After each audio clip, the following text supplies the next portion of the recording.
hepsini aktif edersek 800 tane havuz mevcutumuz olur. Fakat şu anda işte günde aşağı yukarı 140 ila 150 arasında havuz boşaltıyoruz. Günlük üretimimiz de 100 ila 120 ton civarıdır.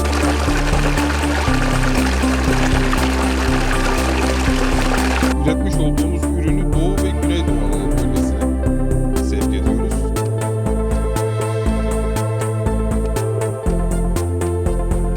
Türkiye'nin en büyük kaynak tuzlası olarak geçiyor zaten. Yani kaynak olarak en büyüğü burası.